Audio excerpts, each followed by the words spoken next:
नमस्कार विद्यार्थी मित्रों, आज आपणे धोरण 12 विषय समाजशास्त्र में जे आपणुं अधूरुं प्रकरण छे ए अधूरा प्रकरण में राष्ट्रीय एकता ना सहायक परिबळ एना विषे आज आपणे तेना जे बाकी रहेला मुद्दाओ विषे अभ्यास करशुं।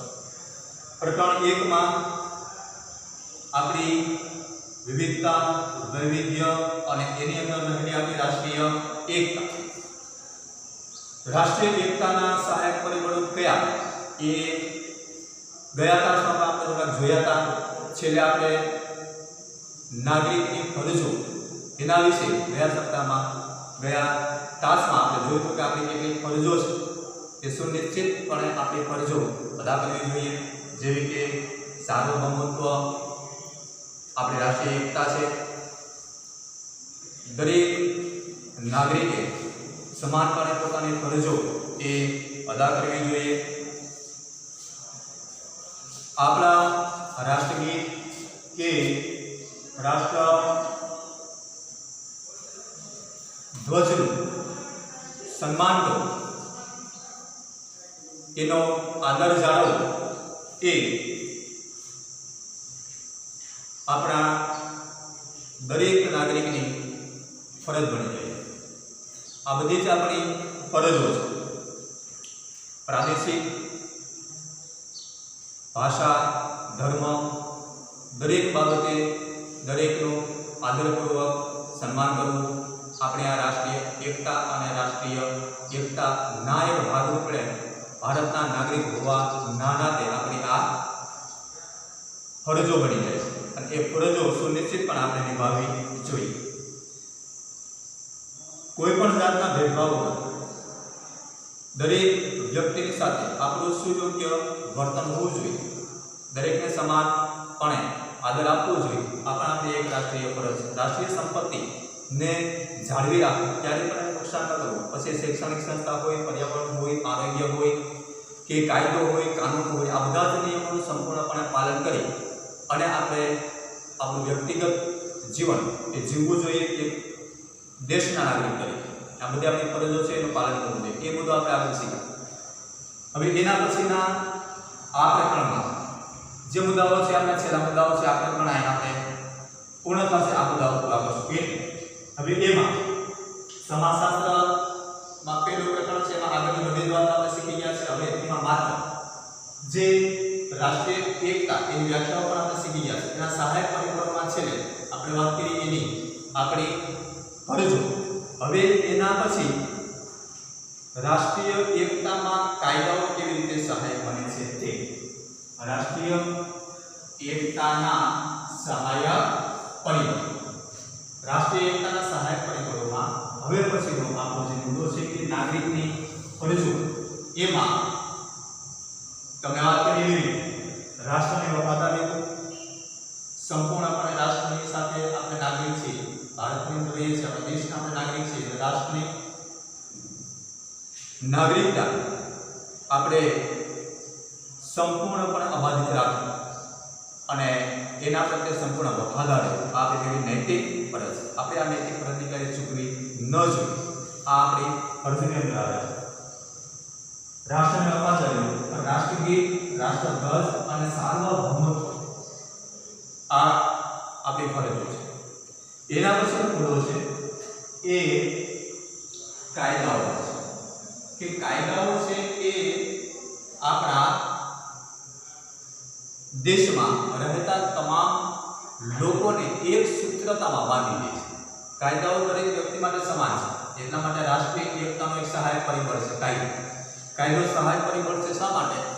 तो कि आपणा देशनी अंदर जे कायदाओ छे ए दरेक नागरिक माटे समान छे।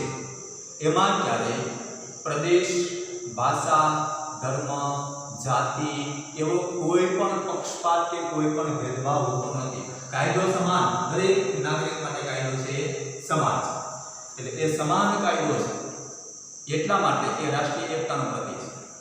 एमां क्यारे भारतना नागरिक छे, आपणे भारतनी अंदर रहता दरेक व्यक्ति आखे समग्र वस्ती आवी जाए આપણા દેશની આખી વસ્તી એની અંદર આવી જાય છે કે જે વસ્તી દરેક નાગરિક એની અંદર સમાવિષ્ટ છે. એ વસ્તીની અંદર ખુદ આપણે પણ છીએ અને આપણે આ વસ્તીનો એક હિસ્સો છે. એટલા માટે આપણને પણ જે કાયદાઓ લાગુ પડે છે એ જ કાયદાઓ ભારતના કોઈ પણ રાજ્યમાં રહેતા, કોઈ પણ ભાષા બોલતા, અન્ય કોઈ વ્યવસાય કરતા દરેક નાગરિકને એ જ કાયદા લાગુ પડે. કેમ કે કાયદાને દરેક નાગરિકની સાથે સમાનતા છે. વ્યવસાય કોઈ પણ કરતા હોય વ્યક્તિ, કોઈ પણ જગ્યાએ રહેતા હોય, ભૌગોલિક વૈવિધ્ય હોઈ શકે, ભાષાનું વૈવિધ્ય હોઈ શકે, સાંસ્કૃતિક વૈવિધ્ય હોઈ શકે, વ્યવસાયિક વૈવિધ્ય હોઈ શકે, એની જીવન પ્રણાલીનું વૈવિધ્ય હોઈ શકે. આ બધી એની અંદર ભલે જુદા હોય, વૈવિધ્ય હોય, પણ કાયદો દરેક માટે સમાન એક જ છે. એટલા માટે આ પરિબળ આપણને એક સૂત્રતામાં બાંધી દે છે અને એટલા માટે આપણા દેશના જે કાયદાઓ છે એ રાષ્ટ્રીય એકતાનું સહાયક પરિબળ છે. દાખલા તરીકે થોડા મુદ્દાઓ છે એમાં તો કે ભાઈ અસ્પૃશ્યતા નિવારણ કરવું, અસ્પૃશ્યતા ન હોવી જોઈએ તેનું નિવારણ કરવું, દરેક નાગરિક સમાન, ક્યારેય કોઈ પ્રત્યે ભેદભાવ કે પક્ષપાત ન હોય આ કાયદોનું સૂચન છે. એટલે કાયદો એવું કહે છે કે આપણે દરેક પ્રત્યે સમભાવ, સમદ્રષ્ટિ, સમાનતા રાખો. ભલે ગમે તે ભાષા બોલતો હોય, ગમે તે પ્રદેશનો હોય, પણ કાયદો બધા માટે સમાન છે. આ રાષ્ટ્રીય એકતાનું મહત્વનું પરિબળ છે. પછી રાજદ્રોહ, દેશ પ્રત્યે કોઈ પણ દ્રોહ કરે, રાષ્ટ્રનો કોઈ પણ દ્રોહ કરે તો એના માટે સમાન કાયદો. નાગરિક કોઈ પણ હોય, કોઈ પણ પ્રદેશનો હોય, કોઈ પણ ભાષા બોલતો હોય, કોઈ પણ ધર્મ પાળતો હોય, કોઈ પણ વ્યવસાય કરતો હોય, કોઈ પણ જગ્યાએ એ વસવાટ કરે, એની સાથે કાયદાને કોઈ લેવા દેવા નથી. એના તો કાયદાના સુનિશ્ચિત નિયમો છે. એ નિયમોનું પાલન થવું જ જોઈએ. એ નિયમોનો જો ભંગ થાય તો એને રાષ્ટ્રદ્રોહ કહેવામાં. તેના માટે સમાન કાયદાઓ છે. એટલા માટે પણ કાયદો છે બધાને એક સૂત્રતામાં બાંધી દે છે કે ભાઈ આપણે આપણા રાષ્ટ્ર પ્રત્યે વફાદાર રહેવું જોઈએ, આપણી નૈતિક ફરજો છે કે ચૂકવી ન જોઈએ, નૈતિક ફરજો છે બજાવવી જોઈએ. આ કાયદો આપણને એકતા તરફ વાળે છે અને એટલા માટે આપણા દેશના કાયદાઓ છે એ રાષ્ટ્રીય એકતાનું સહાયક પરિબળ છે. એના પછી ચૂંટણી આચાર સંહિતા રાષ્ટ્રીય એકતા માટે મહત્વનું પરિબળ છે. તો કાયદાઓની અંદર આપણે મહત્વની વાતો છે. અસ્પૃશ્યતા નિવારણ હોય, રાજદ્રોહ હોય, ચૂંટણીની આચાર સંહિતા હોય. આચાર સંહિતાઓની જ્યાં જ્યાં ચૂંટણી હોય તો એ બધાને સમાન લાગુ પડે. એમાં એવું ક્યારેક ખબર નથી કે આ ગ્રામ્ય વિસ્તાર કે શહેરી વિસ્તાર કે આ ભાષા બોલે કે આ પ્રદેશ બોલે તો એ પ્રદેશના આ પ્રદેશ એવું કંઈ જ હોતું નથી. સમાન એટલે સમાન. જ્યાં ચૂંટણી હોય ત્યાં એની આચાર સંહિતાનું પાલન દરેક વ્યક્તિએ કરવાનું હોય છે. એના કાયદાઓનું પાલન દરેક વ્યક્તિએ સમાનપણે જ કરવાનું હોય છે. અને કાયદો એ દરેક માટે સમાન લાગુ પડે છે. એ દરેક નાગરિક માટે સમાન લાગુ પડે કાયદો. અને એટલા માટે કાયદો છે દરેક માટે સમાન છે. એટલા માટે રાષ્ટ્રીય એકતાનું એક મુખ્ય પરિબળ એ કાયદાઓ બની જાય છે અને એના દ્વારા આપણે રાષ્ટ્રીય એકતા સ્થાપિત થાય છે. જ્યાં રાષ્ટ્રીય એકતાના સહાયક પરિબળો છે. આ બધા આપણી જે ફરજો છે તે, કાયદાઓ છે તે, આપણી નૈતિકતા ક્યારે ન ચૂકવી જોઈએ તે, એ બધા જ આપણા રાષ્ટ્રીય એકતા તરફ લઈ જતા પાસાઓ છે. એના પછીનો મુદ્દો છે આપણો કાયદાઓ જે રીતે રાષ્ટ્રીય એકતાનું નિર્માણ કરે છે એવી જ રીતે લોકશાહી પ્રણાલી આપણા દેશમાં આપણે અગાઉ પણ જોઈએ છે કે આપણો દેશ એ લોકશાહી દેશ છે અને લોકશાહી દેશ હોવાને નાતે દેશની અંદર દરેક નાગરિક બધા આખી વસ્તી આવી જાય, એ વસ્તીની અંદર દરેક નાગરિક આવી જાય છે અને એ નાગરિકની પ્રણાલી જે છે એ બીજા બધા જમાં વૈવિધ્ય, પણ જ્યારે રાષ્ટ્રની વાત આવે ત્યારે એક, એમાં ક્યારેય કોઈ જ ભેદભાવ કે પક્ષપાત કે અન્યાય હોતો નથી. બધા માટે ન્યાય સમાન હોય છે, બધા માટે એની ફરજો સમાન હોય છે, બધા માટે હક એના સમાન હોય છે, બધાએ રાષ્ટ્ર પ્રત્યે વફાદાર રહેવું આ વાત દરેક માટે સમાન છે. એ જ રીતે લોકશાહી પ્રણાલી છે એ દાખલા તરીકે મતદાન છે તો 18 વર્ષથી ઉપરના નાગરિકને 18 વર્ષથી જેની ઉપરની વય થઈ જાય એને મતાધિકાર મળે. આ દરેક નાગરિકને સમાન, આખા દેશમાં દરેક વ્યક્તિને આ સમાન લાગુ પડે એટલે ન્યાય એકતા આવે. ભલે ને કોઈ પણ ભાષા બોલતો હોય, કોઈ પણ રાજ્યમાં રહેતો હોય, કન્નડ હોય ભાષા એની, હિન્દી હોય, ઉર્દુ હોય, ગુજરાતી હોય, હિન્દી હોય, અંગ્રેજી કોઈ પણ ભાષા હોય, પણ એની ઉંમર 18 વર્ષથી થઈ જવી જોઈએ, તો જ એ મતદાન કરી શકે. એ મતદાનનો અધિકારી બની જાય. મતાધિકારનો સંપૂર્ણ કોને? 18 વર્ષથી જે ઉપરની હોય છે, 18 વર્ષ પૂરા થાય એટલે મતાધિકાર પ્રાપ્ત એને થઈ જશે. આ સમાન આખા દેશની અંદર આ નિયમ એ સમાન, એટલે રાષ્ટ્રીય એકતા થઈ ગઈ. ભલેની એ બાકીનું બધું ભલે વિવિધ છે, બીજી બધી વિવિધતાઓ છે ખરી, પણ 18 વર્ષથી ઉપરના નાગરિકને મતાધિકાર છે. આ વાત સમાન આખા દેશની અંદર સમાન ન છે. એટલા માટે આ મુદ્દો એ રાષ્ટ્રીય એકતાને સહાય પરિબળ છે. આ આખા દેશને એકતા તરફ બાંધી દેશે, એ એક સૂત્રતામાં બાંધી દેશે. મતાધિકાર પ્રાપ્ત કરવો એના દ્વારા આખો લોકશાહી દેશ ઉભો થયો છે. લોકશાહી તંત્ર આખું ચાલે છે મતાધિકારના આધારે. પછી લગભગ દરેક વ્યક્તિઓએ મત પોતાનો આપી શકે 18 વર્ષથી ઉપરની વય. એના આધારે આપણે આપણા સંસદ કે વિધાનસભાના જે સદન છે, ગૃહ છે, એ ની અંદર જે સંસદ કે ધારાસભ્ય જે જાય છે એને સુનિશ્ચિત આપણે મતદાન કરીએ છીએ એમાંથી એ વ્યક્તિઓ આની અંદર પહોંચે છે. એટલે આપણે અંદરથી જ ગયેલા વ્યક્તિઓ છે. હવે આપણે પસંદ કરેલા વ્યક્તિઓ ત્યાં પહોંચે છે, અથવા જે વસ્તુનું પ્રમાણ એની પસંદગીમાં વધારે હશે એ વ્યક્તિ ત્યાં સુધી પહોંચે. એટલે એનો મતલબ એ કે એ આખા દેશને એક સૂત્રતામાં બાંધી દે. પછી કોઈ પણ રાષ્ટ્રીય પક્ષ હોય, કોઈ પણ રાષ્ટ્રીય પક્ષના એ ઉમેદવાર હોય અથવા તો રાષ્ટ્રીય પક્ષ તરફ એ જતા હોય, તો એ આખા રાષ્ટ્રીય નાગરિકને દરેક વસ્તીને એને ધ્યાનમાં રાખવી પડે, દરેક વાતને એને ધ્યાનમાં રાખવી પડે. આ સમગ્ર દેશને ધ્યાનમાં રાખવું પડે. સમગ્ર દેશને જ્યારે ધ્યાનમાં રાખવાની વાત આવે ત્યારે સીધી વાત છે, આ રાષ્ટ્રીય એકતાની વાત છે. એમાં ક્યારેય કોઈ પક્ષપાત કે ભેદભાવ હોતો નથી. એની જે વિચારસરણી છે એ વિચારસરણીને અનુરૂપ એ આખા દેશના જે સમગ્ર લોકો છે, દરેક નાગરિક છે, એના દરેક પ્રત્યે સમભાવ સમદ્રષ્ટિ રાખશે. એટલે એ દરેક પ્રત્યે સમભાવ જ્યારે આખા રાષ્ટ્રની વાત આવે ત્યારે એ આપણે ક્યાં લઈ જશે? તો કે રાષ્ટ્રીય એકતા. એટલે આ બધી જે બાબતો એ રાષ્ટ્રીય એકતામાં સહાયક પરિબળ બને છે. એવી જ રીતે રાષ્ટ્રીય પર્વ અને રાષ્ટ્રીય સન્માન, આ બધા જ પરિબળો છે, એ બધા જ પરિબળો એ રાષ્ટ્રીય એકતાના સહાયક પરિબળો છે. મતલબ કે રાષ્ટ્રીય એકતા માટે સંપૂર્ણપણે આ બધા જ પાસાઓ જે આપણા દેશમાં સંપૂર્ણપણે વાસ્તવિક રીતે સ્થપાયેલા છે, હકીકત છે, એ બધા જ પાસાઓ એ રાષ્ટ્રીય એકતા તરફ આપણને લઈ જાય છે. જે રીતે લોકશાહી પ્રણાલી છે એ બધા માટે સમાન છે, બધા માટે સરખી છે. એવી જ રીતે રાષ્ટ્રીય પર્વ અને રાષ્ટ્રીય સન્માન. રાષ્ટ્રીય પર્વ છે, દાખલા તરીકે 15મી ઓગસ્ટ હોય, 26મી જાન્યુઆરી હોય, તો એ રાષ્ટ્રીય પર્વને આખા દેશમાં એક સાથે વ્યવસ્થિત અને એટલા ઉત્સવથી ઉજવવામાં આવે છે. એટલે ગુજરાતી ભાષા બોલતા ગુજરાતી ભાષામાં એ ઉજવે છે, કન્નડ ભાષા બોલતા કન્નડમાં ઉજવે છે, તેલુગુ ભાષા બોલતા તેલુગુમાં ઉજવે છે, હિન્દી ભાષા બોલતા હિન્દીમાં ઉજવે છે. પણ ઉત્સાહ, એનો ઉમંગ રાષ્ટ્ર પ્રત્યે સમાન હોય છે. એટલે એ આપણને રાષ્ટ્રીય એકતા તરફ લઈ જાય છે, એક સૂત્રતામાં બાંધી દે છે. એવી રીતે NSS હોય, NCC હોય, આ બધા જે પાસાઓ છે, આ બધા જે ક્ષેત્રો છે, એ બધા જ ક્ષેત્રો એ રાષ્ટ્રીય એકતા તરફ આપણને લઈ જાય છે. એટલે રાષ્ટ્રીય પર્વ અને રાષ્ટ્રીય સન્માન.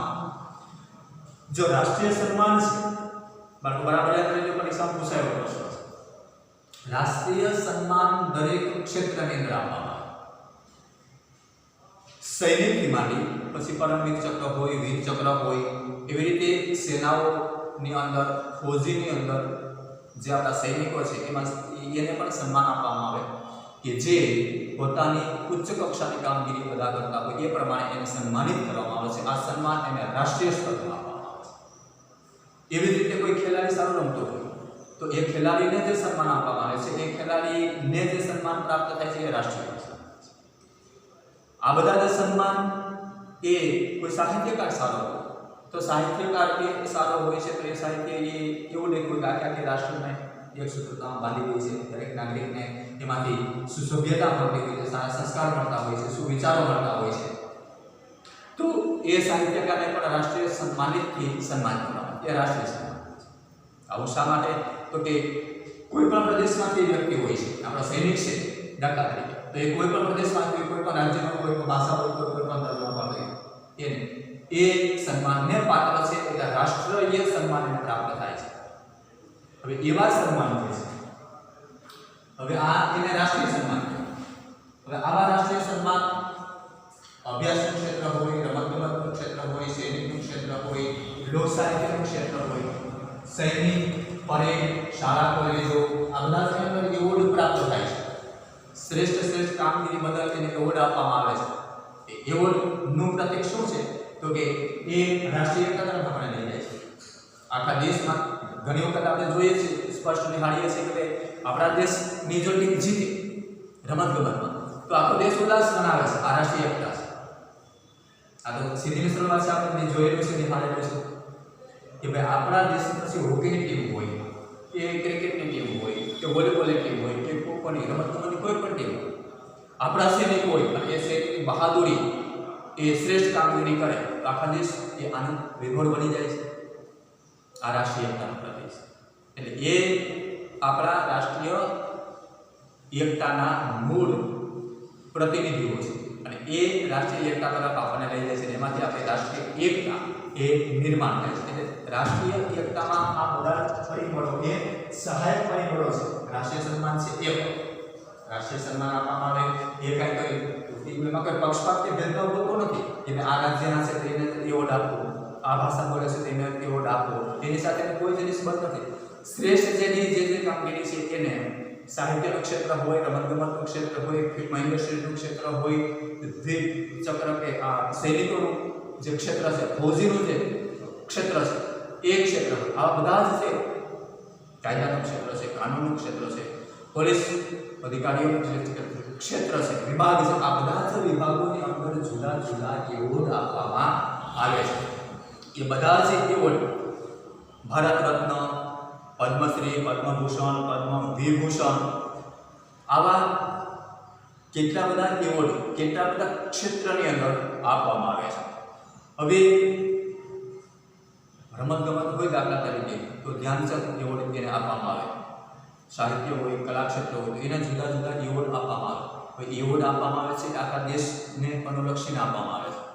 એટલે આ એવોર્ડ છે એવોર્ડ મતલબ કે સન્માન છે, તે સન્માન રાષ્ટ્રીય સ્તરે ઉજવવામાં આવે છે, રાષ્ટ્રીય સ્તરે આપવામાં આવે છે। એટલા માટે રાષ્ટ્રીય પર્વ અને રાષ્ટ્રીય સન્માન એ રાષ્ટ્રીય એકતાના મહત્વના પરિબળ છે। એના દ્વારા આપણે રાષ્ટ્રીય એકતા નિર્માણ થાય છે। આ બધા જે પાસાઓ છે તે રાષ્ટ્રીય એકતાના સહાયક પરિબળો છે। એ જ્યારે કોઈ સૈનિકને વીર ચક્ર, પરમવીર ચક્ર એનાયત કરવામાં આવે રાષ્ટ્રીય લેવલે તો આખો દેશ એ આનંદ માણે છે। આખા દેશની અંદર એક ઉમંગ છે। એ ઉમંગ છે એનો અર્થ એ થાય કે સૈનિક કોઈ પણ પ્રદેશનો છે, કોઈ પણ ભાષા બોલે છે એ નથી, મારા દેશનો સૈનિક છે, આપણો સૈનિક છે, એને બિરદાવવામાં આવ્યો છે એની ખુશી છે। આ આપણી રાષ્ટ્રીય એકતા છે। એટલે આ બધા જે પાસાઓ એ રાષ્ટ્રીય એકતા તરફ આપણને લઈ જાય છે। એના પછીનો આપણો મુદ્દો છે રમતગમતની પ્રવૃત્તિઓ। નાના ગામડાઓથી લઈ અને ગામ, શહેર, શાળા, કોલેજ, રાજ્ય સ્તરે અને આંતરરાષ્ટ્રીય સ્તરે આ રમતગમત યોજવામાં આવે છે। આપણે પણ રમતગમત યોજતા હોઈએ છીએ, ખેલ મહાકુંભ હોય, રમતોત્સવ હોય, આ બધા જ રમતોત્સવ છે, ખેલ મહાકુંભ છે, આ બધી રમતગમતના જે સ્પર્ધાઓ છે એ ધીમે ધીમે સ્ટેપથી આગળ જાય છે અને એ અંતે રાષ્ટ્રની એકતા તરફ આપણને લઈ જાય છે। પછી જુદા જુદા એક તાલુકામાંથી ઘણા બધા તાલુકાઓ, એક જિલ્લામાંથી ઘણા બધા જિલ્લાઓ, પછી એક રાજ્ય સ્તરેથી આંતરરાજ્ય અને એ રાજ્યમાંથી આંતરિક દેશમાં જ્યારે છે ત્યારે આપણા દેશની માત્ર એક ટીમ હોય છે એ બધા જ રાજ્યોમાંથી જુદા જુદા ખેલાડીઓ પસંદ કરી દેવામાં આવે। બધા જ રાજ્યોમાંથી જુદા જુદા ખેલાડીઓ પસંદ કર્યા હોય છે, બધા જ આખા રાજ્યની આખા દેશનું પ્રતિનિધિત્વ કરે છે। એટલે દેશનું પ્રતિનિધિત્વ કરતા જે ખેલાડીઓ છે એ આખા દેશને એક સૂત્રતામાં બાંધી દે છે। એટલે રમતગમતનું જે ક્ષેત્ર છે એ પણ આપણા રાષ્ટ્રીય એકતાના સહાયક પરિબળ તરીકે કામ કરે છે। જેમાં ક્રિકેટ હોય, હોકી, વોલીબોલ, ખેલ મહોત્સવ, આંતરરાષ્ટ્રીય રમતગમત અને તેમાંથી એકતા। વોલીબોલની ટીમ આંતરરાષ્ટ્રીય ક્ષેત્રે બીજા દેશ સામે આપણે વોલીબોલની ટીમ જીતી હોય તો આખો દેશ એનો ઉત્સવ ઉજવે છે। આપણી રાષ્ટ્રીય એકતા છે। એવી રીતે કોઈ પણ ટીમ અને એ ટીમની અંદર જે ખેલાડીઓ છે આખા દેશમાંથી પસંદ કરવામાં આવ્યા હોય છે। કોઈ એક જ રાજ્ય કે એક જ ભાષા કે એક જ વિસ્તારમાંથી કે એક જ પ્રદેશમાંથી હોતા નથી। આખા દેશના બધા જ રાજ્યોમાંથી જુદા જુદા રાજ્યોમાંથી એનું કૌશલ, એની કુશળતા પ્રમાણે એ ટીમ બની હોય છે અને એ જ્યારે આપણે પ્રતિનિધિત્વ કરે વિદેશી સામે એ આપણી રાષ્ટ્રીય એકતાનું પ્રતિનિધિત્વ છે। એટલે રમતગમતનું ક્ષેત્ર આપણા રાષ્ટ્રીય એકતાના મહત્વના પરિબળ તરીકે ભૂમિકા ભજવે છે। એના પછીના આપણા છેલ્લા બે મુદ્દા છે। સમૂહ સંચારના માધ્યમ, વર્તમાનપત્રો, રેડિયો, ટેલિવિઝન, કોમ્પ્યુટર, ટેલિફોન, દેશભક્તના ફિલ્મો જે હોય છે તે આ બધા કેવા છે તો કે સમૂહ સંચારના માધ્યમ। સમૂહ સંચાર એટલે આખા દેશની અંદર દૂરદર્શન કે પ્રસારિત થાય તો આખા દેશને એક જ સાથે એક સરખું પ્રસારિત થાય। આખા દેશને એક સમાન એ લાગુ પડે, એક સમાન બધું પ્રસારણ થતું હોય। આ બધા માધ્યમો આવી જાય, પછી રેડિયો આવી જાય, ટેલિવિઝન આવી જાય, એની અંદર કોમ્પ્યુટરની બાબતો છે આવી જાય, એ બધું સમાનપણે આખા દેશની અંદર એ ચાલે છે। એટલે આ બધી જ બાબતો એ સમૂહ સંચાર, સમૂહ સંચાર એટલે બાબતો બરાબર આપણે સમૂહ સંચાર એટલે એનું પ્રસારણ, સંચાર એ માની લો કે ક્રિકેટની મેચ રમાતી હોય તો એનું દૂરદર્શન પરથી લાઈવ પ્રસારણ થતું આખા દેશમાં એક સમાનપણે થતું હોય છે। એક જ સમયે એક સરખું આપણે ઘરે બેઠા બેઠા ટીવીમાં જોઈ શકીએ એ જ વસ્તુ અન્ય કોઈ રાજ્યોમાં બેઠા બેઠા ઘરે એ જ વસ્તુ જોઈ શકે છે। શિક્ષણનો આપણો કોઈ ક્લાસ ચાલતું હોય જે દૂરદર્શનથી પ્રસારિત કરવામાં આવતો હોય તો એ આખા આપણા દેશની અંદર એક જ સાથે દેશની અંદર પ્રસારિત કરવામાં દરેક વ્યક્તિએ જોઈ શકે છે। સમૂહ માધ્યમ આવી ઘણી બધી દેશભક્તિની ફિલ્મો પણ છે કે જે દેશભક્તિનું નિર્માણ કરે, રાષ્ટ્રીયતાનું નિર્માણ કરે, દેશ પ્રત્યે ભાવના જગાડે। આવા બધા જ કેટલા બધા વર્તમાનપત્રો છે, છાપાઓ છે, રેડિયો છે, ટેલિવિઝન છે, આ બધા જ માધ્યમો એ રાષ્ટ્રીય એકતા તરફ આપણને લઈ જાય છે। એના પછીનો આપણો મુદ્દો છે વાહન વ્યવહારના સાધન। વાહન વ્યવહારના સાધનમાં મોટા મોટું એક પરિબળ આપણી પાસે વિશ્વ લેવલે એ છે કે આપણું જે રેલવે નેટવર્ક છે એ વિશ્વમાં સૌથી મોટામાં મોટું રેલવે નેટવર્ક આપણા દેશમાં છે, ભારતની અંદર છે। કે આપણા દેશની કન્યાકુમારીથી લઈ અને કાશ્મીર સુધી, ઉત્તરથી લઈને દક્ષિણ અને પૂર્વથી લઈને પશ્ચિમ સુધી ચારે બાજુ આપણા દેશની અંદર રેલવે નેટવર્ક છે એ રેલવે નેટવર્ક વિશ્વની અંદર મોટા મોટું નેટવર્ક છે। હવે એની અંદર તો હજારો મુસાફરો મુસાફરી કરે છે। એક રાજ્યમાંથી બીજા રાજ્યમાં જાય છે, બીજા રાજ્યમાંથી અન્ય રાજ્યમાં જાય છે। એ બધા જ આખું નેટવર્ક છે, બધા જ મુસાફરો પરસ્પર રાજ્યમાં જાય છે। એનો અર્થ એ કે એ રાષ્ટ્રીય એકતા છે, બધાની અંદર એકતા સ્થાપી દે છે। એક છેડેથી બીજા છેડે, ઉત્તરથી દક્ષિણ, પૂર્વથી પશ્ચિમ બધા જ નાગરિકોને એક સૂત્રમાં બાંધી દે। કોણ?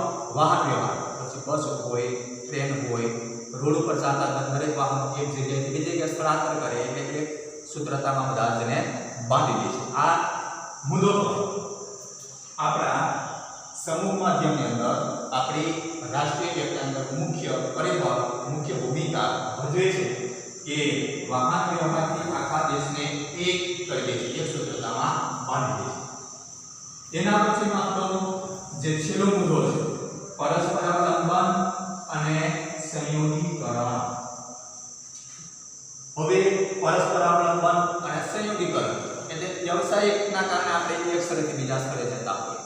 ખેતી હોય તો કંઈ બીજા રાજ્યમાં સારી ખેતી થતી હોય તો ત્યાંથી આપણે સારી વસ્તુ લઈને આપણા રાજ્યમાં આપણે અપનાવીએ છીએ।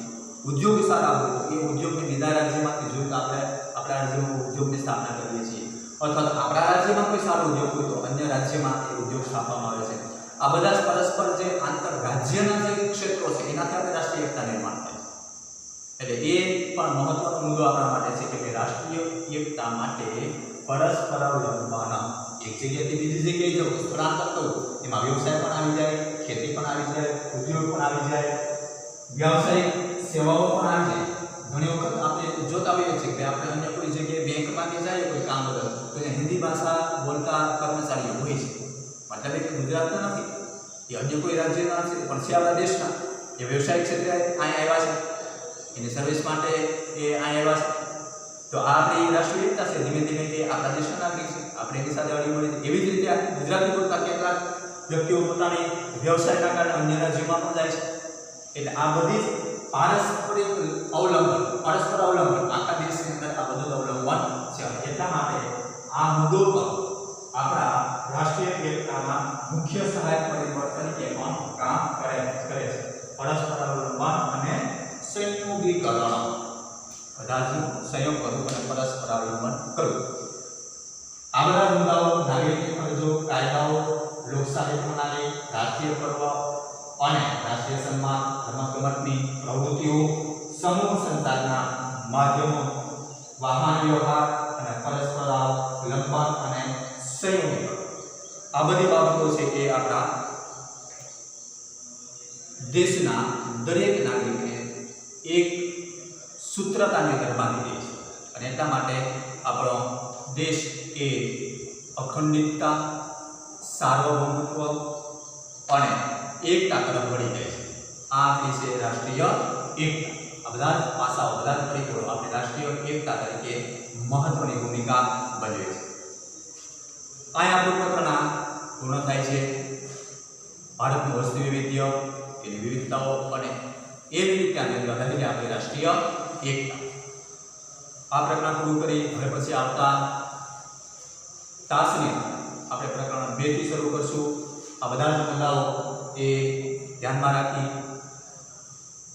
બરાબર એનું અધ્યયન કરવું. આ વિડીયો પૂરો થાય એટલે એના પછી PDF અથવા તો એના ફટા સ્વરૂપે હોમવર્ક આપેલો હશે. એમાં લગભગ મોટાભાગના આ મુદ્દાઓ પરીક્ષાલક્ષી પ્રશ્નો પણ હશે.